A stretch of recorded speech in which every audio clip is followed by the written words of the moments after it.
Spending time on admiring the scenery, the spectacled snake-bedecked docs doing surgery.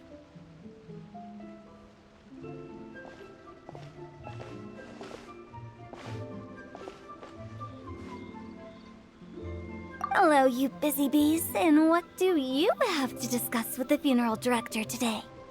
Actually, don't tell me. Let me guess. From the looks on your faces, you've got some questions for me. Guilty as charged. So, we were just a little curious about Baiju's master. What was he like? Oh, and also, how come you and Baizhu could tell so quickly that Jia Liang had god remains in his system? Huh? I thought I told you once before.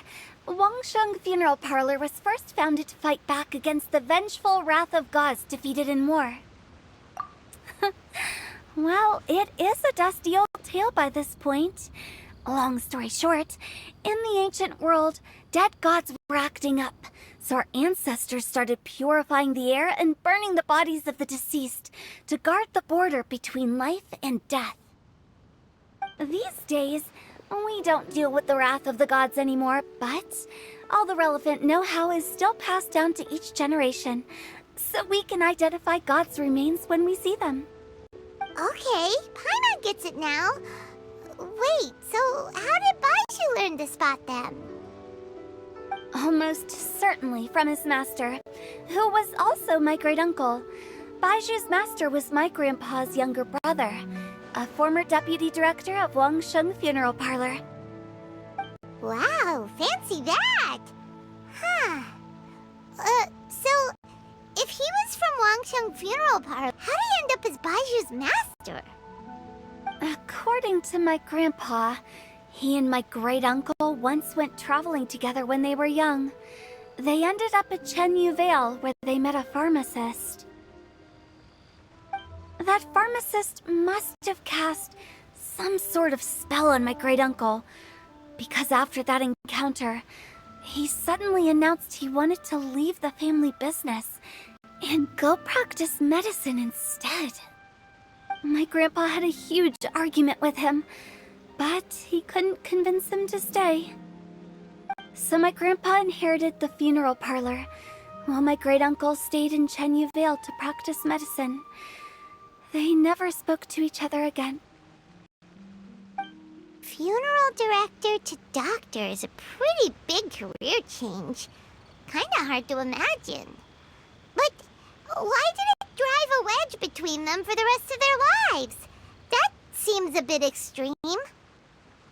If he had just become a regular doctor, there would have been no issue. After all, the Wangsheng Funeral Parlor wasn't unlike a regular doctor's clinic in the early days.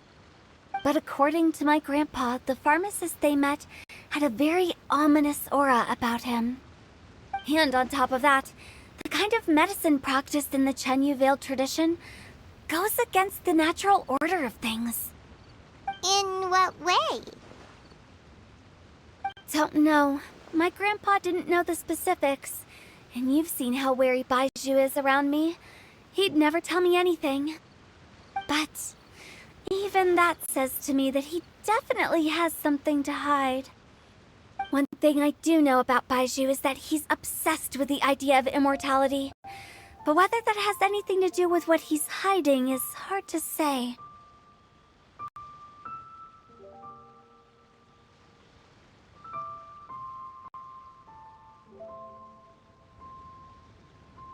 Anyway, so I will be sticking around here for now to keep a close eye on this. Maybe tomorrow I'll finally figure out what he's up to.